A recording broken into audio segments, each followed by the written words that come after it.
السلام علیکم. السلام علیکم. تکبیر، اللہ اکبر. تکبیر، اللہ اکبر. تکبیر. اللہ اکبر. مولانا صاحب بیٹھ جائیے. ابھی میں آپ سے تھوڑا سا گزارش کرا کہ مولانا صاحب آنے والے ہیں، آپ لوگ تحمل کا ذرا مظاہرہ کیجیے. مولانا صاحب انشاءاللہ تعالیٰ نماز کا بھی امامت کریں گے اور انشاءاللہ تعالیٰ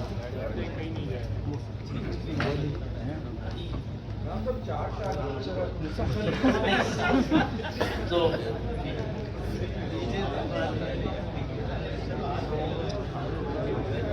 بھیج کسی کو نہیں. تو مولانا صاحب سے بسم اللہ الرحمن الرحیم. ہمارے ایک دوست ہیں فہد ندیم صاحب، جو اصلاً تو دلی کے رہنے والے ہیں لیکن اب کینیڈا میں رہتے ہیں. مفتی طارق مسعود صاحب کا وہ جو بیان کینیڈا کے اندر ہوا، جس کے بعد دنیا بھر کے اندر ہنگامہ ہوا اور ابھی بھی ہنگامہ جاری ہی ہے، اور یہ ہنگامہ اتنی آسانی سے رکنے والا ہے بھی نہیں، اس لیے کہ ایک مخصوص فرقے کے اس سے مفاد وابستہ ہے. وہ چاہے گا ہی نہیں کہ یہ کنٹروورسی کسی جگہ جا کر رک جائے. یہ چیز ظاہر ہے ابھی ایسے ہی چلتی رہے گی، لیکن ایسے میں یہ جاننا ضروری ہے کہ اس دن ہوا کیا تھا، اور جو حضرات اس بیان کے اندر شریک تھے، مفتی طارق مسعود صاحب کے بیان کے اندر شریک تھے، ان کے تاثرات کیا ہیں اور وہ کس طرح سے اس بیان کو سن رہے تھے، اور مفتی طارق مسعود صاحب در حقیقت بیان کیا کر رہے تھے. تو یہ جو فہد ندیم صاحب ہیں وہ اس بیان کے اندر شریک تھے، اور کچھ ویڈیوز اور اپنی گفتگو فہد ندیم صاحب نے بھیجی ہے. فہد ندیم صاحب کی اس گفتگو کو سماعت کریں، اور اسی طرح سے جو اور حضرات اس پروگرام کے اندر شریک تھے ان حضرات کو آگے آ کر بتانا چاہیے کہ اصل عنوان کیا چل رہا تھا، ٹاپک کیا تھا، اور مفتی صاحب کیا بیان کر رہے تھے. اس لیے کہ ایک مخصوص فرقہ ابھی بھی یہی کہنے کی کوشش کر رہا ہے کہ نعوذ باللہ مفتی طارق مسعود صاحب انہوں نے گستاخی کی ہے. گستاخی جیسی جو بات آ رہی ہے تو اس کا ازالہ ہونا انتہائی ضروری ہے. تو فہد ندیم صاحب کی اس گفتگو کو سماعت کریں. السلام علیکم مفتی صاحب. کیا کہتے ہیں، آپ کی ویڈیوز دیکھی بہت ساری جو آپ اپنے اپلوڈ کی ہیں مفتی صاحب کے بارے میں، ماشاءاللہ بڑا اچھا لگا. اللہ ان کی حفاظت کرے. تو آپ اگر اگلی کوئی ویڈیو بنائیں تو میری یہ بات بھی اس میں ڈال دیجیے گا، کیونکہ میں چاہتا ہوں لوگوں کو اس کا بیک گراؤنڈ بھی پتہ چلے کہ کیا ہوا. تو یہ جو بیان ہے یہ ابھی جو جمعہ گیا اس سے پچھلے جمعے کو، جب یہ کینیڈا میں نائگرا فالس میں تھے، تو مسجد عائشہ نائگرا فال میں جمعہ کو ان کا بیان تھا. اس میں انہوں نے یہ بات کہی. غالباً اس دن شام میں ٹورنٹو میں ان کا مغرب کے بعد بیان تھا، تو میں بھی اس بیان میں گیا تھا. میری ملاقات ہوئی، ان سے مصافحہ کیا، میں نے دعاؤں کی درخواست کی اور سب سے آگے بیٹھا تھا میں بیان میں. انہوں نے مغرب کی نماز پڑھائی ماشاءاللہ. تو مغرب کی نماز میں نے ان کے پیچھے پڑھی اور ان کا بیان بھی سب سے آگے سنا. تو بات یہ ہے کہ جب وہ ویسٹرن کنٹریز میں جاتے ہیں، کینیڈا میں اور یو ایس میں، تو ان کا موضوع جو ہوتا ہے بیان کا وہ اکثر یہ ہوتا ہے کہ اسلام سچا ہے، قرآن سچا ہے، اور اللہ کے رسول صلی اللہ علیہ وسلم سچے ہیں، سچے پیغمبر ہیں.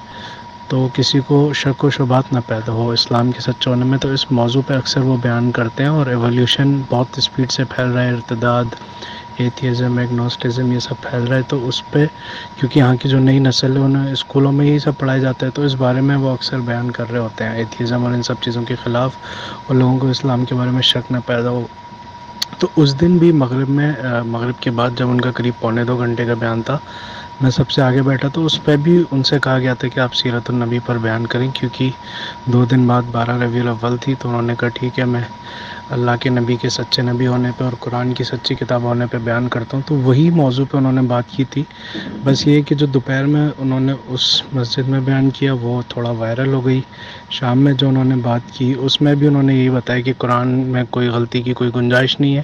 اس میں انہوں نے دوسرا اگزامپل دیا تھا، وہ یہ تھا کہ سورہ توبہ جب لکھنے کے لیے کہا رسول اللہ صلی اللہ علیہ وسلم نے کاتب سے، تو انہوں نے بنا بسم اللہ کے لکھ دی، اور جب وہ ایسے ہی لکھ دی تو بعد میں بھی وہ ایسے ہی چلتی آ رہی ہے. تو کسی کی ہمت نہیں ہوئی کہ جب بعد میں پتہ چل گیا کہ سورہ توبہ نئی صورت ہے، تو کسی کی ہمت نہیں ہوئی کہ بیچ میں بسم اللہ ڈال دے. تو یہ ایک دوسرا اگزامپل تھا جو انہوں نے سمجھانے کے لیے دیا تھا کہ قرآن کتنا پریزروڈ ہے، اور قرآن میں کوئی ایڈیشن سبٹریکشن کچھ کر نہیں سکتا.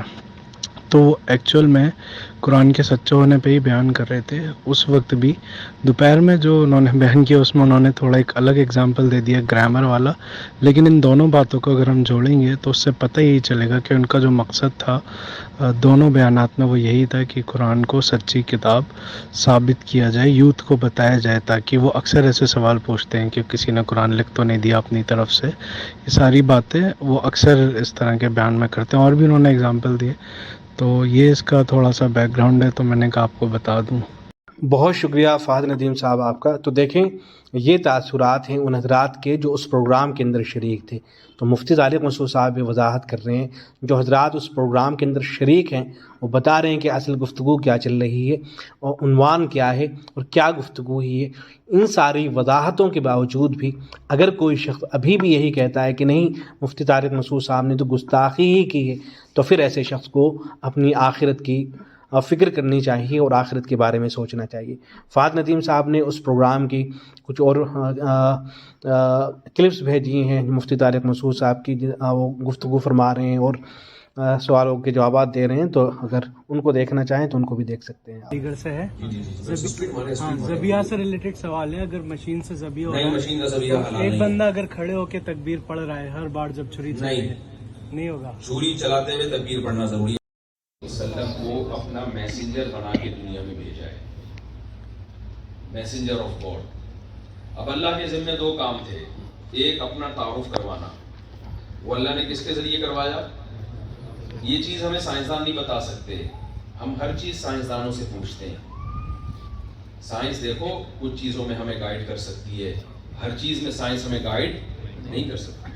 آپ آدم علیہ السلام کی ہسٹری پوچھنا شروع کر دیں تو بھائی اس وقت تو تاریخ دان تھے ہی نہیں, وہ کیسے بتائیں گے آدم کو کیسے پیدا کیا ہم نے, آدم دنیا میں کیسے آئے اور انسان کے آنے کا مقصد کیا ہے. یہ سائنس کے ٹاپک نہیں ہے, کیونکہ جب آپ ماتا پرستی میں آتے ہو نا تو آپ مذہب سے نکلنے کی کوشش کرتے ہو. اور مذہب سے نکلنے کا مطلب کیا ہے, آپ محمد صلی اللہ علیہ وسلم کی تعلیمات سے انحراف کرتے ہو, اور آپ وہ لوگ جو مادی علم رکھتے ہیں آپ صرف انہی کو فوکس کرتے ہو. یہاں آپ کی نظر میں ڈاکٹروں کی ویلیو ہوگی, یہاں اس سانپ کو تو ہاتھ میں لے گا اور میں اسے واپس اپنی پرانی کنڈیشن پہ لوٹا دوں گا. پھر ذرا حضرت موسیٰ کو تسلی ہوئی, انہوں نے سانپ کو پکڑا. یہ پوری ترتیب دیکھو, میں نبی کی سیرت کی تمہید بیان کر رہا ہوں, نبی صلی اللہ علیہ وسلم کی سیرت کی تمہید, کہ پہلے یہ ثابت ہو جائے نا آپ کی نظر میں کہ یہ اللہ کے ذمے ہے کہ پیغمبروں کی نبوت کو ثابت کرنا کہ یہ میرے میسنجر ہیں. پھر میں آؤں گا سید الانبیاء صلی اللہ علیہ وسلم کی طرف کہ اللہ نے آپ صلی اللہ علیہ وسلم کی سیرت کو اور آپ کی نبوت کو کیسے ثابت کیا ہے. تو موسیٰ علیہ السلام نے جب لاٹھی پھینکی ہے زمین پہ فرعون کے سامنے, فرعون نے کہا کیا دلیل ہے کہ آپ میسنجر آف گاڈ ہیں, باتیں تو آپ بہت اچھی کر رہے ہیں, ٹھیک ہے بھائی, لیکن میں کیسے مان لوں آپ میسنجر آف گاڈ ہیں, کوئی نشانی ہے, کوئی معجزہ. حضرت موسیٰ نے لاٹھی ڈالی زمین پر, کیا بن گئی, سانپ. فرعون نے کہا جادو, کیونکہ جادو میں بھی ایسا ہی ہوتا ہے بہت دفعہ. کیا خیال ہے بھائی؟ حالانکہ جادو میں اور معجزے میں فرق یہ ہے کہ جادوگر اتنی اچھی کلیئر باتیں کرتے نہیں ہیں, سمجھتے ہو کہ نہیں. جادوگر کے کبھی بھی ہمت نہیں ہوگی کہ بادشاہ سلامت کے سامنے جا کے یہ بولے کہ آپ غلط کر رہے ہیں, آپ ظلم کر رہے ہیں, یہ صحیح راستہ ہے, یہ غلط راستہ. آج تک کوئی ایسا جادوگر اس کائنات میں پیدا نہیں ہوا. جادوگر تو شعبدے دکھاتا ہے تاکہ کچھ پیسہ ملے, وہ بادشاہوں کے قریب ہوتا ہے, بادشاہوں سے وہ حق کی طرف لانے والا کبھی بھی نہیں ہوتا. تو فرعون کو اسی سے سمجھ جانا چاہیے تھا بھائی یہ اللہ کی طرف سے ہے, یہ خود یہ جادو نہیں ہے. لیکن اللہ حجت تمام کرتا ہے. تو جب فرعون نے کہا نا یہ کیسے پتہ چل جائے,